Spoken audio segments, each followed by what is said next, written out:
Hello students, welcome back to physics class. Students, आज हम यहाँ पे बीएससी थर्ड ईयर का पेपर 2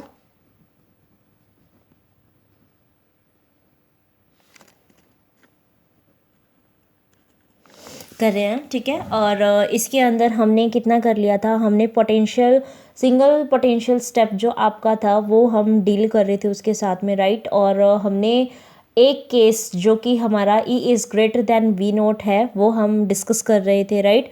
और वो करने के बाद हमने ये कहा था कि वहाँ पे हमारे पास जो psi1 एंड psi2 जो फंक्शंस हैं वो हमने एक वेव जो कि फर्स्ट उसके ऊपर आपका रीजन के अंदर थी, तो हमारे पास A+B कोफिशिएंट के साथ आ रहा था।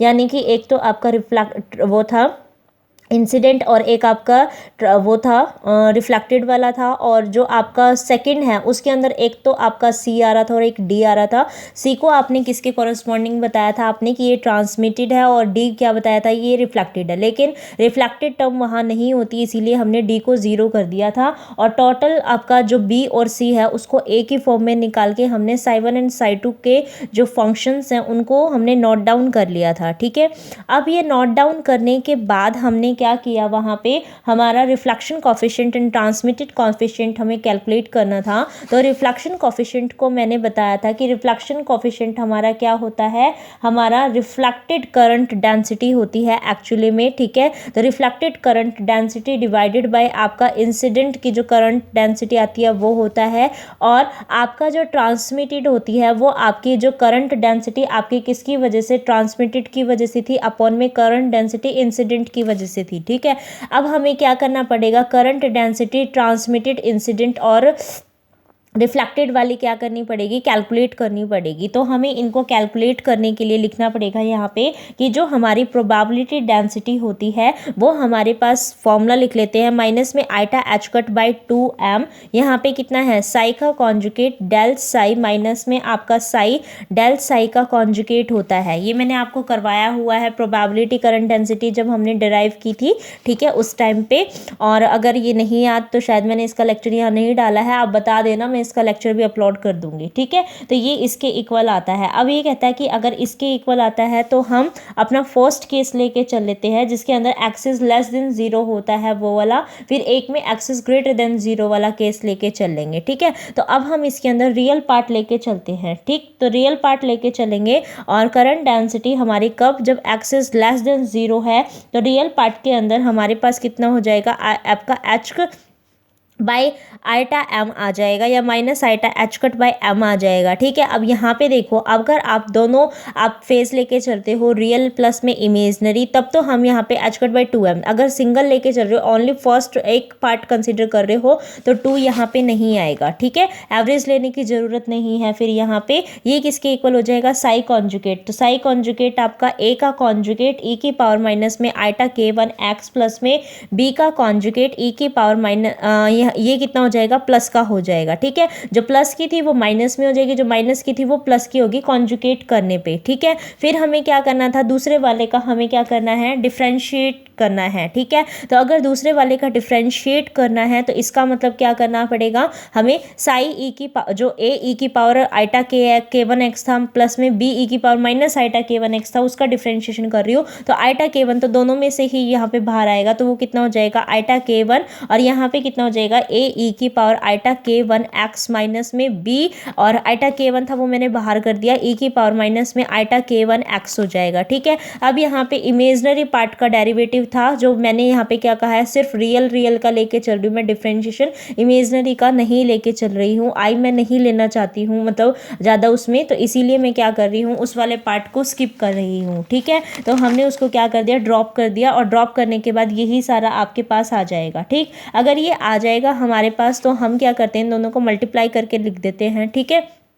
तो ये सिर्फ रियल पार्ट के लिए है, तो ये किसके इक्वल हो जाएगा, एच कट आइटा से आइटा क्या हो जाएगा, कैंसिल हो जाएगा, ये कितना हो जाएगा आपका K1/m हमारे पास आ जाएगा। ठीक है, और यहाँ पे जब इनकी मल्टीप्लाई करेंगे तो हमारे पास कितना आएगा, देखो इसकी मल्टीप्लाई इसके साथ करेंगे तो ए का कॉन्जुगेट यानी कि मोड ऑफ ए का स्क्वायर, फिर ए का कॉन्जुगेट माइनस का बी आएगा। ठीक है, और फिर यहाँ पे करेंगे तो ये प्लस का ए और बी का कॉन्जुगेट है, और फिर इसका करेंगे, लेकिन हमारे पास जो ए कॉन्जुगेट है ये कॉन्स्टेंट है, सपोज इसकी वैल्यू ए ही आ रही है, तो ए बी मल्टीप्लाई में बी ए दोनों क्या है, वही का वही है, तो माइनस का साइन के साथ में है एक, तो वो क्या हो जाएंगे, कैंसिल आउट हो जाएंगे, इसीलिए जो अल्टरनेट वाले हैं वो मेरे कैंसिल आउट हो जाएंगे। और यहाँ का करूंगी तो ये कितना हो जाएगा, माइनस बी और बी का कॉन्जुगेट कितना हो जाएगा, मोड ऑफ बी का स्क्वायर हो जाएगा। ठीक है, तो ये किसके इक्वल हो जाएगा, आपका इसके इक्वल हो जाएगा। और आपको पता है कि जो एच कट ओमेगा होता है वो तो मेरे पास ई ऑपरेटर होता है, मतलब ई के इक्वल होता है। ठीक है, और जो एच कट के होता है वो मेरे पास मोमेंटम होता है, तो यहाँ पे ये क्या है, आपका मोमेंटम है। तो जे जब आपका x इज लेस देन 0 है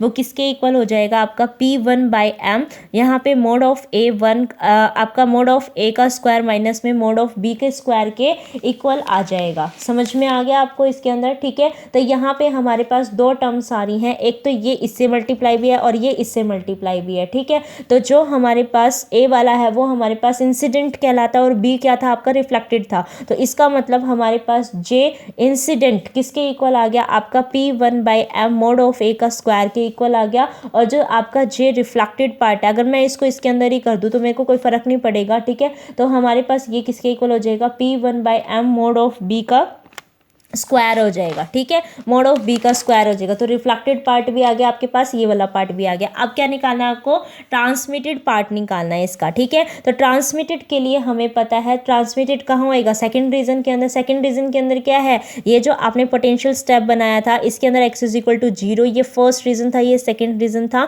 इसके अंदर x इज लेस देन 0, इसमें x इज ग्रेटर देन 0, इसका मतलब जो x इज ग्रेटर देन 0 है इसी में ही ये ट्रांसमिट कर रहा था। तो अब यानी कि ट्रांसमिटेड वाले के अंदर सेकंड रीजन लेना पड़ेगा। तो जब आपका सेकंड रीजन है इसका मतलब x इज ग्रेटर देन 0 है। ठीक है, current density at x is greater then 0, इसमें भी हम क्या लेके चलेंगे बेटा, जो हमारा रियल पार्ट है वही लेके चलेंगे। ठीक है, अगर रियल पार्ट लेके चल रहे हैं तो h cut by eta m आ जाएगा यहाँ पे, और ये कितना हो जाएगा आपका c का कॉन्जुगेट e की पावर आपका माइनस में आइटा k2x, और जो सी ई की पावर आइटा kx है उसका डेरिवेटिव, तो अगर उसका डेरिवेटिव करूँगी तो यहाँ पे कितना हो जाएगा आपका आइटा k2।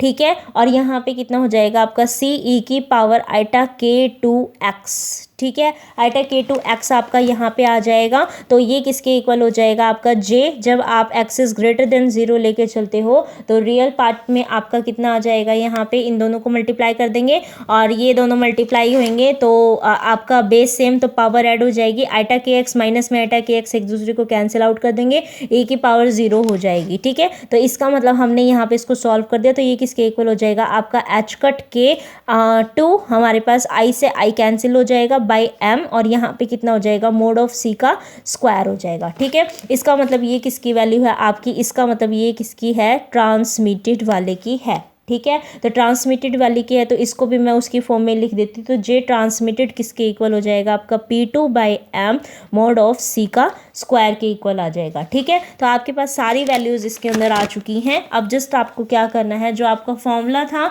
उसमें पुट करना है। ठीक है, तो रिफ्लेक्टेड जो कॉफिशिएंट है वो किसके इक्वल होता है, आपका current density of the reflection divided by आपका जो इंसिडेंट करंट डेंसिटी थी वो वाली। ठीक है, तो ये किसके इक्वल हो जाएगा P1/m बाई बी का स्क्वायर, और ये कितना हो जाएगा आपका P1/m मोड ऑफ ए का स्क्वायर इसके इक्वल आ जाएगा। ठीक है, तो b को आपने a की फॉर्म में कैलकुलेट किया हुआ है, जस्ट उन दोनों की वैल्यू पुट कर दीजिए, तो b का स्क्वायर करना है, तो आपने जो b को a की फॉर्म में निकाला था वो कितना था, k1 माइनस में k2 divided by k1 plus में k2 था, तो उसका स्क्वायर करना है, तो ये स्क्वायर हो गया, और b a की फॉर्म में था इसीलिए मोड ऑफ ए का square divided by mod of A का स्क्वायर, ये भी कैंसिल आउट हो गया। इसका मतलब रिफ्लेक्शन कोफिशिएंट किसके इक्वल है आपका, इसके इक्वल है k1 माइनस k2 अपॉन में k1 प्लस k2 का होल स्क्वायर। ठीक है, अब आपको क्या करना है, ट्रांसमिटेड कोफिशिएंट कैलकुलेट करना है, तो ट्रांसमिटेड कोफिशिएंट कितना होता है, current density transmitted divided by current density of the incidence होती है, तो current density of the transmission आपने अभी कैलकुलेट किया था, वो कितना था आपका कितना था बताओ, आपका P2/m और यहाँ पे मोड ऑफ C था, ठीक है। मोड ऑफ C को भी आपने एक ही फॉर्म में लिखा हुआ है, राइट। वो कितना है 2k1/k1 प्लस में k2 का होल स्क्वायर है अपना, ठीक है। और यहाँ मोड ऑफ A का स्क्वायर डिवाइडेड बाय ये कितना है P1/m, ये कितना है मोड ऑफ A का स्क्वायर, ठीक है। ये तो इससे कैंसिल हो जाएगा, इससे ये कैंसिल हो जाएगा, तो P2/P1 बच गया। अब P2 कितना है एच कट k2, ये कितना है एच कट k1, तो एच कट भी कैंसिल हो जाएंगे। ये कितना है जस्ट k2/k1 हमारे पास है, और यहाँ से ये किसके इक्वल हो जाएगा आपका 2k1 अपॉन में k1 प्लस में k2 का अपना होल स्क्वायर आ जाएगा, ठीक है। तो k1 हमारे पास ये k1 का स्क्वायर है, यानी कि k1 इंटू k1 है, और ये कितना हो गया अपना स्क्वायर से बाहर निकालूंगी तो 4 आ जाएगा, ठीक है। तो ये सिर्फ इसके इक्वल हो जाएगा, तो k1 इससे कैंसिल आउट हो जाएगा, तो ये किसके इक्वल हो जाएगा आपका ट्रांसमिटेड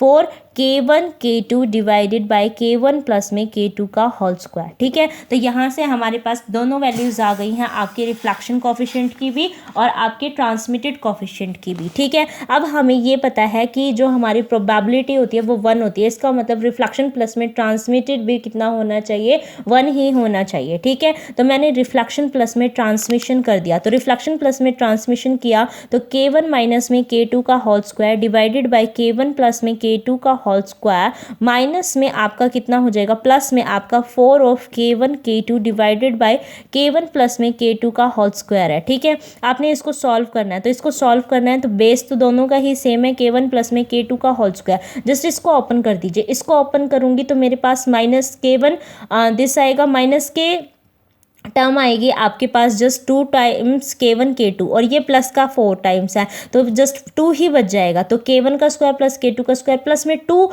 k1 k2 आ जाएगा, यानी कि k1 प्लस k2 का होल स्क्वायर हो जाएगा, यानी कि ये भी k1 प्लस k2 का होल स्क्वायर बना गया। इन दोनों को कट करूंगी तो ये किसके इक्वल आ जाएगा 1 के। इसका मतलब क्या हुआ कि यहाँ पे हमारे पास जब हम रिफ्लेक्शन आपका रीजन कौन सा लेके चल रहे हैं, जब E is greater then V0 है, इसके अंदर आपका पोटेंशियल स्टेप बैरियर लेके चल रहे हैं। स्टेप बैरियर ध्यान देना बेटा, स्टेप बैरियर ये होता है बस, ठीक है। स्टेप बैरियर ये होता है और पोटेंशियल बैरियर ये पूरा, ठीक है। पोटेंशियल बैरियर ये पूरा, स्टेप बैरियर बस ये सिर्फ एक स्टेप का बैरियर आ रहा है यहाँ पोटेंशियल, यानी कि पूरे उसके अंदर सरफेस के ऊपर बैरियर आ रहा है, ठीक है। तो ये कहता है कि अगर इस तरीके से है तो हम यहाँ वाले रीजन के अंदर क्या कहेंगे कि इसका हम अगर क्या देखें एनर्जी मेरी ग्रेटर देन V0 है, वहाँ पे क्या आएगी मेरी रिफ्लेक्शन प्लस में ट्रांसमिशन जो है वो मेरा 1 के इक्वल आएगा, ठीक है। तो ये तो हमारे पास कौन सा केस हो गया आपका, जब E इज आपका ग्रेटर देन V0 है, ठीक है। अब हमें क्या करना है, E is less than V0 है,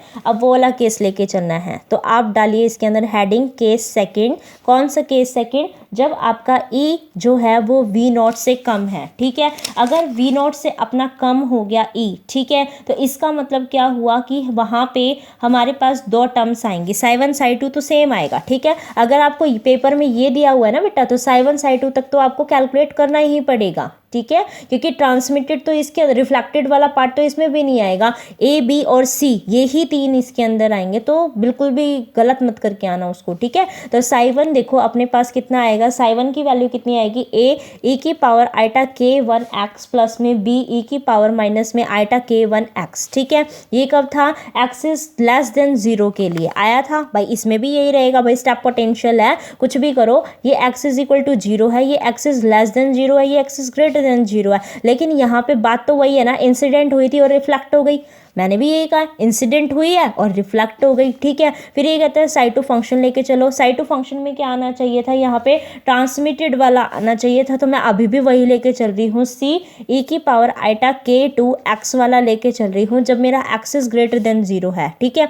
लेकिन यहाँ पे एक बात आएगी कि जो आपने k2 लिया था वो कितना था, √2m/h कट का स्क्वायर, यहाँ पे आपने E माइनस में V0 ले रखा था बेटा, ठीक है। अगर हमने ये ले रखा था, लेकिन केस में लेके चल रही हूँ E is less than V0, case में कौन सा लेके चल रही हूँ, E is less than V0, तो E is less than V0, तो अंडर रूट के अंदर अगर ये क्वांटिटी इससे कम हो गई तो इसका मतलब ये पूरी क्वांटिटी कैसी हो गई आपकी नेगेटिव। अगर ये नेगेटिव होगी तो रूट के अंदर -1 कितना होता है, इमेजनरी पार्ट देके जाएगा, ठीक है। इसका मतलब मैंने इसको क्या लिख दिया, इमेजनरी करके लिख दिया कि ये आइटा ऑफ k के इक्वल आ गया है मेरा, ठीक है। तो इसका मतलब क्या है कि ये मेरा आइटा ऑफ k के इक्वल है। V0 मैंने माइनस कॉमन ले लिया इसके अंदर से, तो माइनस कॉमन लूंगी तो √2 -1 तो आइटा हो गया, और ये V0 माइनस में ई वाली टर्म को मैंने k कंसिडर कर लिया, ठीक है। तो जो मेरे पास साइड 2 है बेटा वो किसके इक्वल हो जाएगा, c e की पावर माइनस में k x के इक्वल हो गया, क्योंकि k2 को मैंने आइटा k की फॉर्म में लिख दिया, और वो कितना हो गया e की पावर माइनस में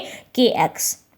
समझ में आया, क्योंकि आपने प्लस के आइटा के लिखा है ना, ठीक है। आइटा स्क्वायर कितना हो गया -1, और k2 कितना हो गया, k हो गया, ठीक है। k2 को आपने आइटा के यहाँ पुट किया है, k2 को आइटा के पुट किया है, eta eta eta square minus और ये kx, ठीक है। इसका मतलब ये जस्ट इतना आपका हो गया है, ठीक है। और सेकंड रीज़न तो आप पहले ही बता चुके हो कि यहाँ पे कोई रिफ्लेक्टेड पोर्शन नहीं है, इसीलिए वो तो ज़ीरो हो जाएगा, ठीक है। तो ये आपकी फर्स्ट कंडीशन हो गई, ये सेकेंड कंडीशन हो गई जब x इज़ ग्रेटर देन आपका ज़ीरो होता है, ठीक है। तो अगर हमारे पास ये आ गई है तो हम क्या करते हैं, यहाँ पे दोबारा से जो अपनी टर्म्स थी आपकी b और c वाली, उनको दोबारा से कैलकुलेट करेंगे, ठीक है। तो जो हमारे पास b वाली टर्म है वो कितनी हो जाएगी आपकी, k1 माइनस में आइटा k डिवाइडेड में k1 प्लस में आइटा k हो जाएगा, ठीक है। और किसकी फॉर्म में, आपका a की फॉर्म में हो जाएगा। अब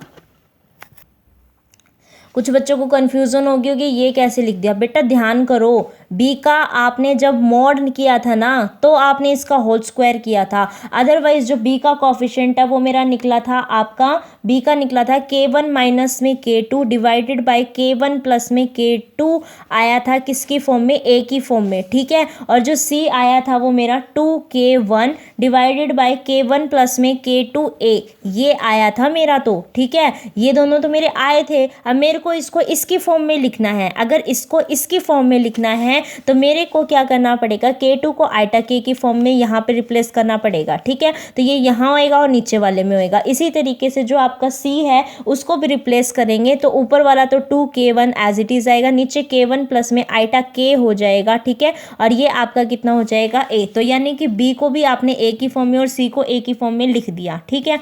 अगर इस तरीके से लिख दिया तो जैसे आपने अभी किया था पीछे वाले टॉपिक में, साई 1 और साई 2 दोनों रिफ्लेक्शन और इंसिडेंट की फॉर्म में लिखे थे, वैसे ही इसको लिख दो, ठीक है। तो अगर वैसे ही लिखेंगे तो e की power eta k1 x plus में आपका b की वैल्यू a की फॉर्म में कितनी हो गई आपकी, k1 माइनस में आइटा k डिवाइडेड में आपका k1 प्लस में आइटा k, यहाँ पे e की पावर माइनस में आइटा k1 x हो जाएगा, ठीक है। तो ये वाला क्या है आपका फंक्शन हो गया साइन ऑफ इंसिडेंस, और ये कौन सा हो गया, साइन ऑफ रिफ्लेक्शन आपका हो गया, ठीक है। इसी तरीके से हम क्या करेंगे, यहाँ पे साई 2 का फंक्शन करते हैं। साई 2 का फंक्शन हो जाएगा c e की पावर माइनस में kx आ जाएगा ओनली, ठीक है। और c को भी आपने a की फॉर्म में लिखा है, 2k1 अपॉन में k1 प्लस में आइटा k की फॉर्म में हो जाएगा a e की पावर माइनस में आइटा kx, ठीक है। ये क्या है आपका साई ऑफ ट्रांसमिशन है, ठीक है, साई ऑफ ट्रांसमिशन है। तो अब आपको क्या करना है, वही अपना जो ट्रांसमिटेड वाली है करंट डेंसिटी वो कैलकुलेट करनी पड़ेगी, ठीक है। और रिफ्लेक्टेड और इंसिडेंट वाली भी कैलकुलेट करनी पड़ेगी, ठीक है। तो ये कहता है कि अगर हमें वो कैलकुलेट करना है तो एक काम कर लेते हैं इसके अंदर ना, तो इंसिडेंट वाली तो वैसी रहेगी जैसे हमारी पहले वाली थी, ठीक है। रिफ्लेक्टेड और जो अपना ट्रांसमिटेड है ना उसके अंदर फ़र्क आया है, ठीक है। तो हम इन्हीं दोनों की करंट डेंसिटीज़ को कैलकुलेट कर लेते हैं, ठीक। तो हमने क्या किया, पहले रिफ्लेक्टेड वाले को कैलकुलेट करना चाहा, तो अगर रिफ्लेक्टेड वाले को कैलकुलेट करेंगे तो आपको पता है आपका रियल पार्ट लेके चल रहे हैं, h बाय अपना कितना आ जाएगा, आइटा m आ जाएगा, ट्वाइस टाइम नहीं आएगा क्योंकि रियल पार्ट लेके चल रही हूँ इसीलिए, ठीक है। तो एक ही पार्ट को वो करेगा, एक ही पार्ट को करेगा, तो इसका मतलब सिर्फ किसको, रिफ्लेक्टेड, यानी कि सिर्फ इसके साथ डील कर रही हूँ मैं। अगर सिर्फ इसके साथ डील कर रही हूँ तो यहाँ पे कितना हो जाएगा, k1 प्लस में eta k divided by k1 minus में आइटा k हो जाएगा आपका ये, ठीक है। क्योंकि मैं यहाँ पे क्या कर रही हूँ, पहले जो आपका इमेज जे आपका जो करंट डेंसिटी लिखा जाता है बेटा वो h cut by 2 eta m, यहाँ पे कितना होता है, साई का कॉन्जुगेट डेल साई माइनस में साई डेल साई का कॉन्जुगेट होता है, ठीक है। तो ये वाला जो इमेजनरी पार्ट था इसको मैं इग्नोर कर रही हूँ, सिर्फ रियल पार्ट कंसिडर कर रही हूँ, तभी मैंने इसको 2 नहीं लिया है, एवरेज नहीं किया है, ठीक है। तो इसीलिए मैंने उसका 2 नहीं लिया है, इसको मैंने नेग्लेक्ट कर दिया, तो सिर्फ इसका हुआ है। अगर इसका हुआ है तो सबसे पहले साई कॉन्जुगेट होगा, यानी कि जहाँ आइटा था उसका साइन चेंज हो जाएगा, ठीक है। और साइन चेंज करने के बाद ये आपके पास a का कॉन्जुगेट e की पावर प्लस का हो जाएगा k1x, ठीक है। फिर जब हम क्या कर रहे हैं, साई का डिफ्रेंशिएशन कर रहे हैं, अगर डिफ्रेंशिएशन करूँगी तो यहाँ पे दोबारा से k1 माइनस में eta k divided by k1 plus में आइटा k हमारे पास हो जाएगा, ठीक है। और यहाँ पे कितना हो जाएगा, a तो आपका बाहर आ जाएगा, ठीक है। और e की पावर माइनस आइटा k1 करूँगी तो iota k1 with minus sign जो है डिफ्रेंशिएशन का मेरा आगे आ जाएगा, a की पावर माइनस में आइटा k1 x हो जाएगा, ठीक है। तो जो जो चीज़ें कैंसिल होती हैं उनको कैंसिल कर देते हैं, ये तो कैंसिल हो रहा है, ये इससे कैंसिल हो रहा है, ठीक है। आइटा से भी आइटा कैंसिल हो जाएगा, ठीक है। इस दोनों को मल्टीप्लाई करेंगे तो बेस सेम पावर ऐड हो जाएगी, 1 हो जाएगा। ए और ए का कॉन्जुगेट मैग्नीट्यूड ऑफ ए का स्क्वायर हो जाएगा, ठीक है। इसका मतलब जे ऑफ रिफ्लेक्शन किसके इक्वल हो जाएगा, आपका h cut k1 with negative sign divided by m और किसके इक्वल हो जाएगा, मोड ऑफ ए का स्क्वायर, ठीक है। लेकिन हमें ये भी पता है कि हम इसको नेगेटिव के अंदर नहीं लेके चलेंगे, इसको पॉजिटिव के उसमें ही करते हैं, इसीलिए हम इसका साइन को पॉजिटिव ही लेके चलेंगे, ठीक है।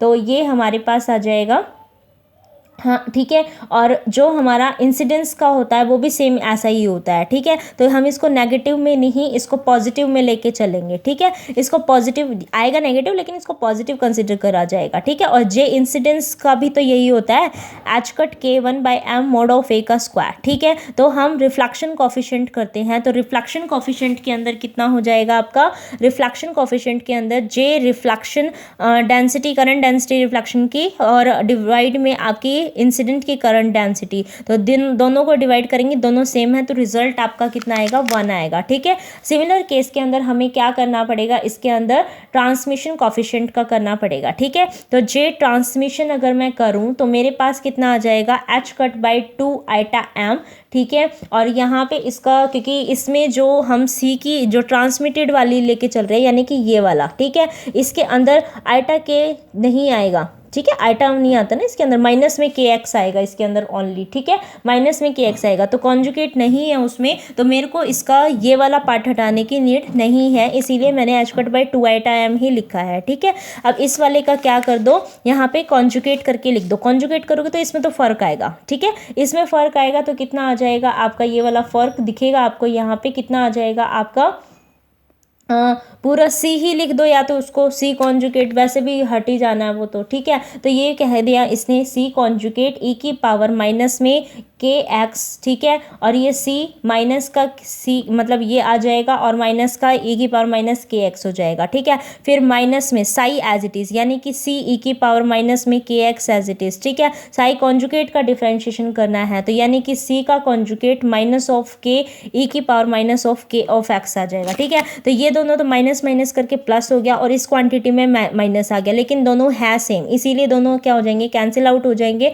और जो जे ट्रांसमिटेड है उसका रिजल्ट 0 हो जाएगा। तो जो हमारा जे ट्रांसमिटेड जो अपना आएगा ट्रांसमिटेड वाला, वो जे यानी कि हमारे पास करंट डेंसिटी ट्रांसमिटेड वाली जो है वो अपॉन में करंट डेंसिटी इंसिडेंट वाली वो, लेकिन अगर जे ट्रांसमिशन ही 0 है तो जे इंसिडेंट क्या कर लेगा, इसीलिए पूरे रिजल्ट किसके इक्वल आ जाता है, 0। और आर प्लस में टी करते हैं तो सिर्फ रिफ्लेक्शन की वजह से हमें क्या मिलता है, वहाँ पे 1 मिलता है, ठीक है। ट्रांसमिटेड जो है वो नहीं मिलता है, जब हमने वो वाला केस लिया हुआ है, एक्स इज ग्रेटर देन वो E is less than V not वाला, ठीक है। E is less than V not वाला हमने लिया हुआ है, ठीक है। लेकिन हम तो ये जो बता रहे हैं इसके अंदर बेटा, ये केस जो है वो तो आपका सिर्फ किसके अंदर है, हमारा क्लासिकली के अकॉर्डिंग है, ठीक है। ये किसके अकॉर्डिंग है, सिर्फ क्लासिकली के अकॉर्डिंग है, ठीक है। लेकिन क्वांटमली हम क्या कहते हैं कि वो थोड़ा बहुत उसके अंदर से ट्रांसमिट कर जाता है, ठीक है,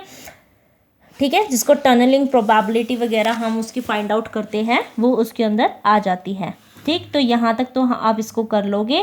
फिर उसके बाद अब हमें क्या करना है, इसके अंदर जो पार्टिकल है वो हो गई ना हमारी, ठीक है। तो अब इसके अंदर एक पेनिट्रेटिंग लीकेज वगैरह टॉपिक और है, वो मैं आपको बाद में करवा दूंगी, ठीक है। तो अभी आप सिर्फ केस थर्ड लिख लो, केस थर्ड, जब ई क्या है आपका लेस देन 0, ठीक है। अगर ई लेस देन 0 है in this K1 and K2 जो आपने दोनों लिए हैं are pure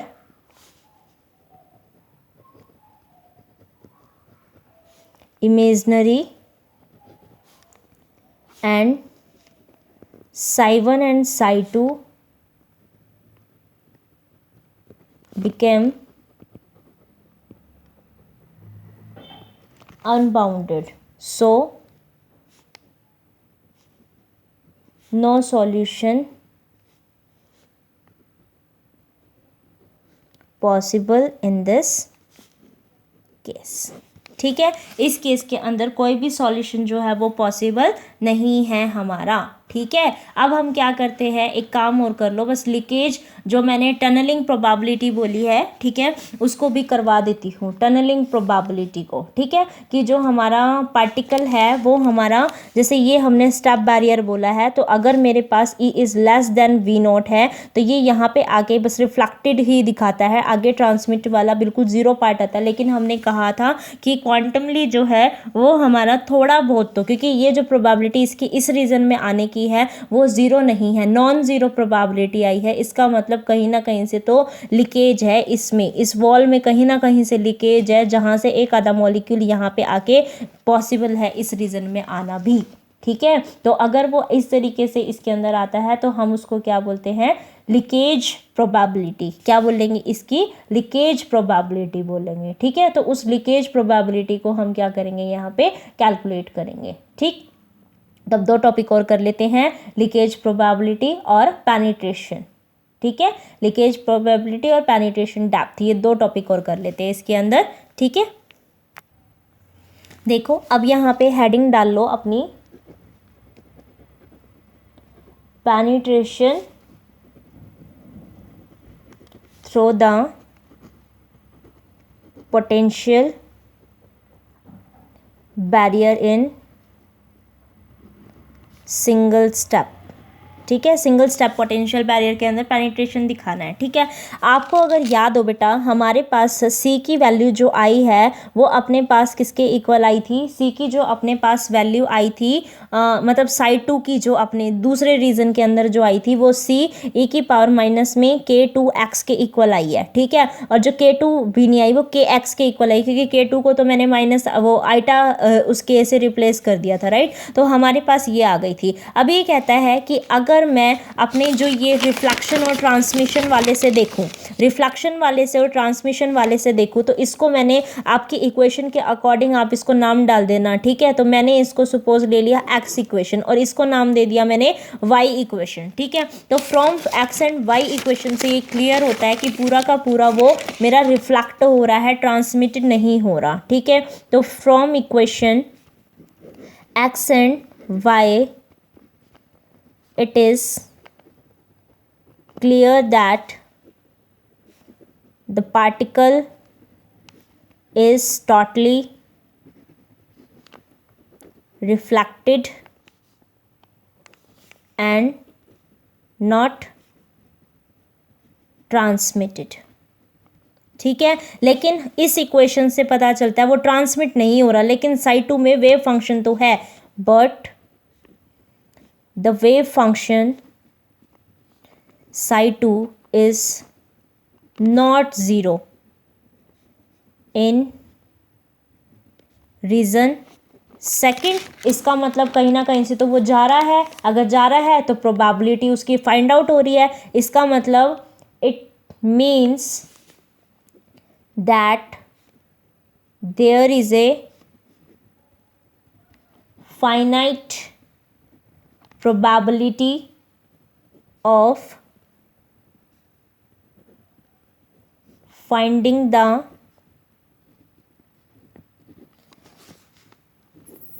the particle in classically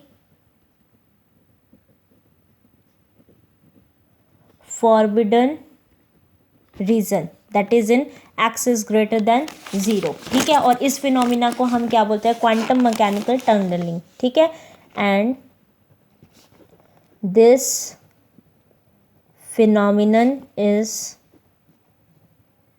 non as quantum mechanical tunnelling. ठीक है, अब मेरे को क्या काम करना है, लीकेज प्रोबेबिलिटी और पेनिट्रेशन डेप्थ निकालनी है। ठीक है, वो मैं यहाँ पे कर देती हूँ, क्योंकि ये पूरा टाइम हो जाएगा तो फिर मैं आपको शो नहीं कर पाऊंगी और नेक्स्ट वीडियो बनानी पड़ेगी।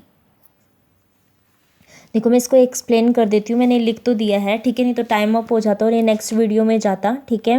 देखो इसके अंदर क्या है, मैंने एक तो आपको ये बताया कि एक वेव इंसिडेंट हो रही थी, वो पार्शियली थोड़ी सी ट्रांसमिट हुई है और हाफ पार्ट उसका क्या हो गया, रिफ्लेक्ट हो गया, ठीक है। ये क्वांटम मैकेनिकल टनलिंग फॉर्म में भी बोला गया है। अब ये कहता है इसकी लीकेज प्रोबेबिलिटी निकालो। लीकेज प्रोबेबिलिटी तो इसी रीजन के अंदर निकलेगी सेकंड में, इसीलिए इसी के जो वेव फंक्शन है उसको मैंने क्या किया, वो और उसका कॉन्जुगेट कर दिया। प्रोबेबिलिटी तो ऐसे ही निकलती है, नॉर्मलाइजेशन जैसे हमने पीछे कहा था कि साई का कॉन्जुगेट का स्क्वायर ही उसके वहाँ होने की प्रोबेबिलिटी बताता है, तो ये तो ऐसे ही निकलेगी। ऐसे निकलेगी तो दोनों फंक्शंस को मैंने मल्टीप्लाई कर दिया, तो मेरे पास सी की वैल्यू जो दूसरे उसमें फॉर्म में आई हुई थी के की फॉर्म में, वो करके मैंने यहाँ पे पुट कर दिया। तो ये तो क्या होगी, आपकी लीकेज प्रोबेबिलिटी हो गई। फिर ये कहता है पेनिट्रेशन डेप्थ बताओ। पेनिट्रेशन डेप्थ क्या होती है, पेनिट्रेशन डेप्थ हमारी वो डिस्टेंस की वैल्यू होती है जिसमें जो हमारा वेव फंक्शन है वो 1/e टाइम रिड्यूस हो जाता है, ठीक है। तो ये कहता है अगर वो हमारी वो डिस्टेंस है तो हमने साइड 2 के अंदर वो डिस्टेंस डेल एक्स मान लिया,